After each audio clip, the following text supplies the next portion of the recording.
नमस्ते। ओम शांति। कार्यक्रम में हमारे साथ उपस्थित लोकसभा अध्यक्ष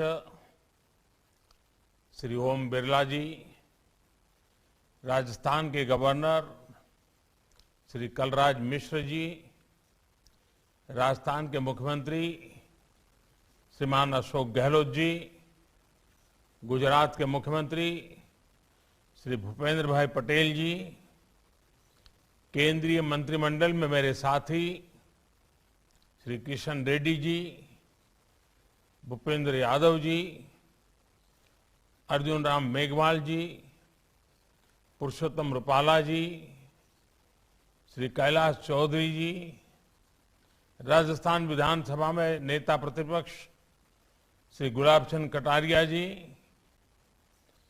ब्रह्मा कुमारीज के एग्जीक्यूटिव सेक्रेटरी राजयोगी मृत्युंजय जी, राजयोगिनी बहन मोहिनी जी, बहन चंद्रिका जी,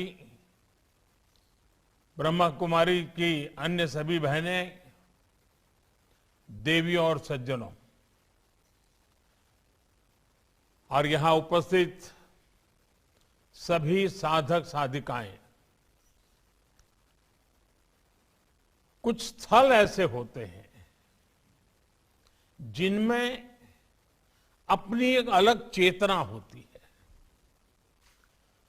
ऊर्जा का अपना ही एक अलग प्रवाह होता है। ये ऊर्जा उन महान व्यक्तित्वों की होती है जिनकी तपस्या से वन, पर्वत, पहाड़ भी जागृत हो उठते हैं। मानवीय प्रेरणाओं का केंद्र बन जाते हैं। माउंट आबू की आभा भी दादा लेखराज और उन जैसे अनेकों सिद्ध व्यक्तित्वों की वजह निरंतर बढ़ती रही है। आज इस पवित्र स्थान से ब्रह्मा कुमारी संस्था के द्वारा आजादी के अमृत महोत्सव से स्वर्णिम भारत की ओर एक बहुत बड़े अभियान का प्रारंभ हो रहा है। इस कार्यक्रम में स्वर्णिम भारत के लिए भावना भी है, साधना भी है। इसमें देश के लिए प्रेरणा भी है और ब्रह्मा कुमारियों के प्रयास भी हैं। मैं देश के संकल्पों के साथ, देश के सपनों के साथ निरंतर जुड़े रहने के लिए ब्रह्मा कुमारी परिवार का बहुत बहुत अभिनंदन करता हूं। आज के इस कार्यक्रम में दादी जानकी, राजयोगिनी दादी हृदय मोहिनी जी सशरीर हमारे बीच उपस्थित नहीं है। मुझ पर उनका बहुत स्नेह था। आज के इस आयोजन पर मैं उनका आशीर्वाद भी महसूस कर रहा हूं। साथियों, जब संकल्प के साथ साधना जुड़ जाती है, जब मानव मात्र के साथ हमारा ममभाव जुड़ जाता है, अपनी व्यक्तिगत उपलब्धियों के लिए इदम न मम यह भाव जागने लगता है, तो समझिए हमारे संकल्पों के जरिए एक नए कालखंड का जन्म होने वाला है, एक नया सवेरा होने वाला है। सेवा और त्याग का यही अनुभव आज अमृत महोत्सव में नए भारत के लिए उमड़ रहा है। इसी त्याग और कर्तव्य भाव से करोड़ों देशवासी आज स्वर्णिम भारत की नींव रख रहे हैं। हमारे और राष्ट्र के सपने अलग अलग नहीं है। हमारी निजी और राष्ट्रीय सफलताएं अलग अलग नहीं है। राष्ट्र की प्रगति में ही हमारी प्रगति है। हमसे ही राष्ट्र का अस्तित्व है और राष्ट्र से ही हमारा अस्तित्व है। ये भाव, ये बोध नए भारत के निर्माण में हम भारतवासियों की सबसे बड़ी ताकत बन रहा है। आज देश जो कुछ कर रहा है उसमें सबका प्रयास शामिल है। सबका साथ, सबका विकास, सबका विश्वास। आज एक और बात, सबका प्रयास। ये सब देश का मूल मंत्र बन रहा है। आज हम एक ऐसी व्यवस्था बना रहे हैं जिसमें भेदभाव की कोई जगह न हो। एक ऐसा समाज बना रहे हैं जो समानता और सामाजिक न्याय की बुनियाद पर मजबूती से खड़ा हो। हम एक ऐसे भारत को उभरते देख रहे हैं जिसकी सोच और अप्रोच नई है, जिसके निर्णय प्रगतिशील है। साथियों, भारत की सबसे बड़ी ताकत यह है कि कैसा भी समय आए, कितना भी अंधेरा छाए, भारत अपने मूल स्वभाव को बनाए रखता है। हमारा युगों युगों का इतिहास इस बात का साक्षी है। दुनिया जब अंधकार से दौर से और गहरे दौर में थी, महिलाओं को लेकर पुरानी सोच में जकड़ी थी, तब भारत मातृशक्ति की पूजा देवी के रूप में करता था। हमारे यहां गार्गी, मैत्रेयी, अनसुईया, अरुंधति और मदालसा जैसी विदुषियां समाज को ज्ञान देती थी। कठिनाइयों से भरे मध्यकाल में भी इस देश में पन्ना घाय और मीराबाई जैसी महान नारियां हुई। और अमृत महोत्सव में देश जिन स्वाधीनता संग्राम के इतिहास को याद कर रहा है, उसमें भी कितनी ही महिलाओं ने अपने बलिदान दिए हैं। कित्तूर की रानी चेन्नम्मा, मतंगिनी हाजरा, रानी लक्ष्मीबाई, वीरांगना झलकारी बाई, वहां से लेकर सामाजिक क्षेत्र में अहल्याबाई होलकर, सावित्रीबाई फुले, इन देवियों ने भारत की पहचान बनाए रखी। आज देश लाखों स्वाधीनता सेनानियों के साथ आजादी की लड़ाई में नारी शक्ति के इस योगदान को याद कर रहा है और उनके सपनों को पूरा करने का प्रयास कर रहा है। और इसलिए आज सैनिक स्कूलों में पढ़ने वाले का बेटियों का सपना पूरा हो रहा है। अब देश की कोई भी बेटी राष्ट्र रक्षा के लिए सेना में जाकर महत्वपूर्ण जिम्मेदारियां उठा सकती है।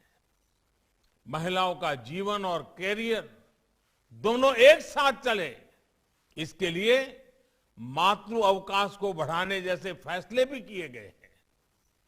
देश के लोकतंत्र में भी महिलाओं की भागीदारी बढ़ रही है।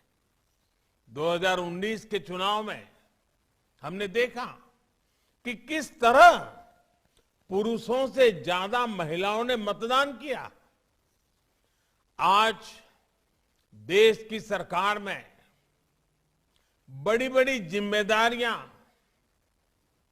महिला मंत्री संभाल रही है और सबसे ज्यादा गर्व की बात है कि अब समाज इस बदलाव का नेतृत्व खुद कर रहा है। हाल के आंकड़ों से पता चला है कि बेटी बचाओ बेटी पढ़ाओ अभियान, इसकी सफलता से वर्षों बाद देश में स्त्री पुरुष का अनुपात भी बेहतर हुआ है। ये बदलाव इस बात का स्पष्ट संकेत है कि नया भारत कैसा होगा, कितना सामर्थ्यशाली होगा। साथियों, आप सभी जानते हैं कि हमारे ऋषियों ने उपनिषदों में तमसो मां ज्योतिर्गमय मृत्युर्मा अमृतगमय इसकी प्रार्थना की है। यानी हम अंधकार से प्रकाश की ओर बढ़ें, मृत्यु से परेशानियों से अमृत की ओर बढ़ें। अमृत और अमरत्व का रास्ता बिना ज्ञान के प्रकाशित नहीं होता। इसलिए अमृत काल के ये समय हमारे ज्ञान, शोध और इनोवेशन का समय है। हमें एक ऐसा भारत बनाना है जिसकी जड़ें प्राचीन परंपराओं और विरासत से जुड़ी होगी और जिसका विस्तार आधुनिकता के आकाश में अनंत तक होगा। हमें अपनी संस्कृति, अपनी सभ्यता, अपने संस्कारों को जीवंत रखना है। अपनी आध्यात्मिकता को, अपनी विविधता को संरक्षित और संवर्धित करना है और साथ ही टेक्नोलॉजी, इंफ्रास्ट्रक्चर, एजुकेशन, हेल्थ की संस्थाओं को निरंतर आधुनिक भी बनाना है। देश के इन प्रयासों में आप सभी की, ब्रह्मा कुमारी जैसी आध्यात्मिक संस्थाओं की बड़ी भूमिका है। मुझे खुशी है कि आप आध्यात्म के साथ साथ शिक्षा, स्वास्थ्य और कृषि जैसे कई क्षेत्रों में कई बड़े बड़े काम कर रहे हैं और आज जिस अभियान को आरंभ कर रहे हैं आप उसे ही आगे बढ़ा रहे हैं। अमृत महोत्सव के लिए आपने कई लक्ष्य भी तय किए हैं। आपके ये प्रयास देश को अवश्य एक नई ऊर्जा देंगे, नई शक्ति देंगे। आज देश किसानों को समृद्ध और आत्मनिर्भर बनाने के लिए ऑर्गेनिक फार्मिंग और नेचुरल फार्मिंग, प्राकृतिक खेती की दिशा में प्रयास कर रहा है। खान पान, आहार की शुद्धता को लेकर हमारी ब्रह्मा कुमारी बहनें समाज को लगातार जागरूक करती रही है। लेकिन गुणवत्तापूर्ण आहार के लिए गुणवत्तापूर्ण उत्पादन भी जरूरी है। इसलिए ब्रह्मा कुमारी नेचुरल फार्मिंग को प्रमोट करने के लिए, प्राकृतिक खेती को बढ़ावा देने के लिए एक बहुत बड़ी प्रेरणा बन सकती है। कुछ गांवों को प्रेरित करके ऐसे मॉडल खड़े किए जा सकते हैं। इसी तरह क्लीन एनर्जी के और पर्यावरण के क्षेत्र में भी दुनिया को भारत से बहुत अपेक्षाएं हैं। आज क्लीन एनर्जी के कई विकल्प विकसित हो रहे हैं। इसे लेकर भी जन जागरण के लिए बड़े अभियान की जरूरत है। ब्रह्मा कुमारी ने तो सोलर पावर के क्षेत्र में सबके सामने एक उदाहरण रखा है। कितने ही समय से आपके आश्रम की रसोई में सोलर पावर से खाना बनाया जा रहा है। सोलर पावर का इस्तेमाल ज्यादा से ज्यादा लोग करें, इसमें भी आपका बहुत सहयोग हो सकता है। इसी तरह आप सभी आत्मनिर्भर भारत अभियान को भी गति दे सकते हैं। वोकल फॉर लोकल, स्थानीय उत्पादों को प्राथमिकता देकर इस अभियान में मदद हो सकती है। साथियों, अमृत काल का ये समय सोते हुए सपने देखने का नहीं, बल्कि जागृत होकर अपने संकल्प पूरे करने का है। आने वाले 25 साल परिश्रम की पराकाष्ठा, त्याग, तप, तपस्या के 25 वर्ष हैं। सैकड़ों वर्षों की गुलामी में हमारे समाज ने जो गंवाया है, ये 25 वर्ष का कालखंड उसे दोबारा प्राप्त करने का है। इसलिए आजादी के इस अमृत महोत्सव में हमारा ध्यान भविष्य पर ही केंद्रित होना चाहिए। साथियों, हमारे समाज में एक अद्भुत सामर्थ्य है। ये एक ऐसा समाज है जिसमें चिर पुरातन और नित्य नूतन व्यवस्था है। हालांकि इस बात से कोई इनकार नहीं कर सकता कि समय के साथ कुछ बुराइयां व्यक्ति में भी, समाज में भी और देश में भी प्रवेश कर जाती है। जो लोग जागृत रहते हुए इन बुराइयों को जान लेते हैं, वो इन बुराइयों से बचने में सफल हो जाते हैं। ऐसे लोग अपने जीवन में हर लक्ष्य प्राप्त कर पाते हैं। हमारे समाज की विशेषता है कि इसमें विशालता भी है, विविधता भी है और हजारों साल की यात्रा का अनुभव भी है। इसलिए हमारे समाज में बदलते हुए युग के साथ अपने आप को ढालने की एक अलग ही शक्ति है, एक इनहेरेंट स्ट्रेंथ है।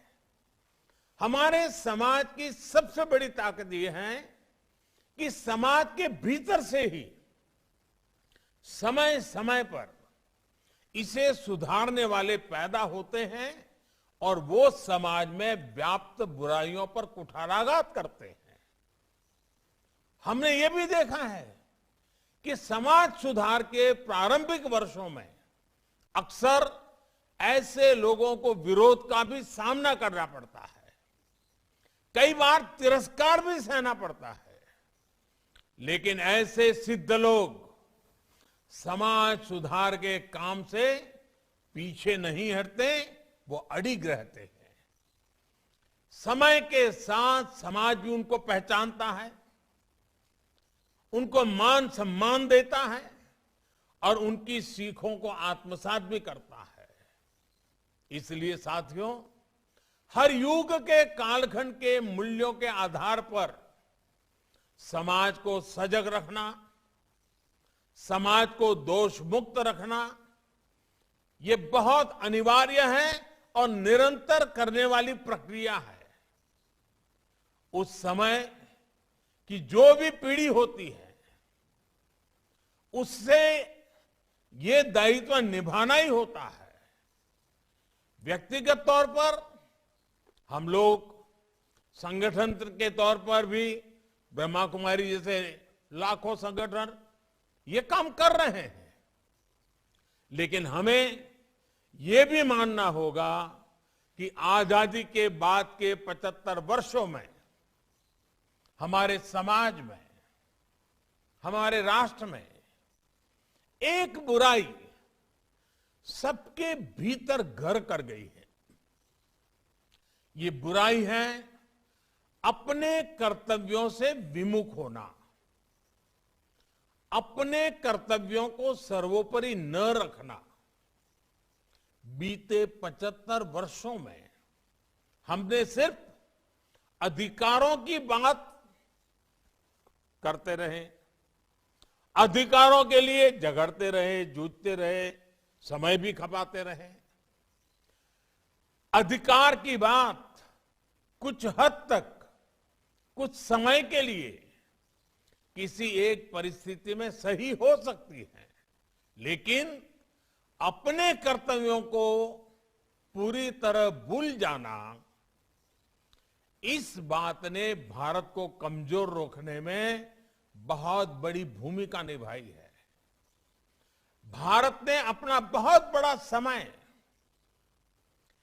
इसलिए गंवाया है क्योंकि कर्तव्यों को प्राथमिकता नहीं दी गई। इन 75 वर्षों में कर्तव्यों को दूर रखने की वजह से जो खाई पैदा हुई है, सिर्फ अधिकार की बात करने की वजह से समाज में जो कमी आई है, उसकी भरपाई हम मिलकर के आने वाले 25 वर्षों में कर्तव्य की साधना करके पूरी कर सकते हैं। ब्रह्मा कुमारी जैसी संस्थाएं आने वाले 25 वर्ष के लिए एक मंत्र बनाकर भारत के जन जन को कर्तव्य के लिए जागरूक करके बहुत बड़ा बदलाव ला सकती है। मेरा आग्रह है कि ब्रह्मा कुमारी और आप जैसी तमाम सामाजिक संस्थाएं इस एक मंत्र पर जरूर काम करें, और वो है देश के नागरिकों में कर्तव्य भावना का विस्तार। आप सभी अपनी शक्ति और समय जन जन में कर्तव्य बोध जागृत करने पर जरूर लगाएं, और ब्रह्मा कुमारी जैसी संस्थाएं जिस तरह दशकों से कर्तव्य के पथ पर चल रही है, आप लोग ये काम बहुत आसानी से कर सकते हैं। आप लोग कर्तव्य में रचे पचे, कर्तव्य में रचे बसे, कर्तव्य का पालन करने वाले लोग हैं। इसलिए जिस भावना के साथ आप अपनी संस्था में काम करते हैं, उस कर्तव्य भावना का विस्तार समाज में हो, देश में हो, देश के लोगों में हो। ये आजादी के इस अमृत महोत्सव पर आपका देश को सबसे उत्तम उपहार होगा। आप लोगों ने एक कहानी जरूर सुनी होगी। एक कमरे में अंधेरा था, तो उस अंधेरे को हटाने के लिए लोग अपने अपने तरीके से अलग अलग काम कर रहे थे। कोई कुछ कर रहा था, कोई कुछ कर रहा था, लेकिन किसी समझदार ने जब एक छोटा सा दिया जला दिया तो अंधकार तुरंत दूर हो गया। वैसे ही ताकत कर्तव्य की है, वैसी ही ताकत छोटे से प्रयास की भी है। हम सभी को देश के हर नागरिक के हृदय में एक दिया जलाना है, कर्तव्य का दिया जलाना है। हम सभी मिलकर देश को कर्तव्य पथ पर आगे बढ़ाएंगे तो समाज में व्याप्त बुराइयां भी दूर होगी और देश नई ऊंचाई पर भी पहुंचेगा। भारत भूमि को प्यार करने वाला, इस भूमि को मां मानने वाला कोई भी व्यक्ति ऐसा नहीं होगा जो देश को नई ऊंचाई पर ना ले जाना चाहता हो। कोटि कोटि लोगों के जीवन में खुशहाली न लाना चाहता हो। इसके लिए हमें कर्तव्यों पर बल देना ही होगा। साथियों, आज के इस कार्यक्रम में एक और विषय को उठाना चाहता हूं। आप सभी इस बात के साक्षी रहे हैं कि भारत की छवि को धूमिल करने के लिए किस तरह अलग अलग प्रयास चलते रहे हैं। इसमें अंतर्राष्ट्रीय स्तर पर भी बहुत कुछ चलता रहता है। इससे हम ये कहकर पल्ला नहीं झाड़ सकते कि ये सिर्फ राजनीति है। ये राजनीति नहीं है, ये हमारे देश का सवाल है। और जब हम आजादी का अमृत महोत्सव मना रहे हैं तो ये भी हमारा दायित्व है कि दुनिया भारत को सही रूप में जाने। ऐसी संस्थाएं जिनकी अंतर्राष्ट्रीय क्षेत्र में दुनिया के कई देशों में उपस्थिति है, वो दूसरे देशों के लोगों तक भारत की सही बात को पहुंचाए। भारत के बारे में जो अफवाहें फैलाई जा रही हैं, उनकी सच्चाई वहां के लोगों को बताएं, उन्हें जागरूक करें। ये भी हम सबका कर्तव्य है। ब्रह्मा कुमारी जैसी संस्थाएं इसी काम को आगे बढ़ाने के लिए एक और प्रयास कर सकती है। जहां जहां जिन जिन देशों में आपकी ब्रांचेज है, वहां कोशिश करनी चाहिए कि वहां की हर ब्रांच से हर वर्ष कम से कम 500 लोग भारत के दर्शन करने के लिए आए, भारत को जानने के लिए आए। और ये 500 लोग जो हिंदुस्तान के लोग वहां रहते हैं वो नहीं, उस देश के नागरिक होने चाहिए। मूल भारतीयों की मैं बात नहीं कर रहा हूं। आप देखिएगा, अगर इस प्रकार से लोगों का आना हुआ, देखेंगे, यहां की हर बात को समझेंगे, तो अपने आप वो भारत के छाइयों को विश्व में लेकर के जाएंगे। आपके प्रयासों से कितना बड़ा फर्क पड़ जाएगा। साथियों, परमार्थ करने की इच्छा तो हर एक की रहती है, लेकिन एक बात हम न भूलें कि परमार्थ और अर्थ जब एक साथ जुड़ते हैं तो सफल जीवन, सफल समाज और सफल राष्ट्र का निर्माण अपने आप हो सकता है। अर्थ और परमार्थ के इस सामंजस्य की जिम्मेदारी हमेशा से भारत की आध्यात्मिक सत्ता के पास रही है। मुझे पूरा भरोसा है कि भारत की आध्यात्मिक सत्ता आप सभी बहनों ये जिम्मेदारी इसी परिपक्वता के साथ निभाएगी। आपके ये प्रयास देश की अन्य संस्थाओं, अन्य संगठनों को भी आजादी के अमृत महोत्सव में नए लक्ष्य गढ़ने के लिए प्रेरित करेंगे। अमृत महोत्सव की ताकत जन जन का मन है, जन जन का समर्पण है। आपके प्रयासों से भारत आने वाले समय में और भी तेज गति से स्वर्णिम भारत की ओर बढ़ेगा। इसी विश्वास के साथ आप सभी का बहुत बहुत धन्यवाद। ओम शांति।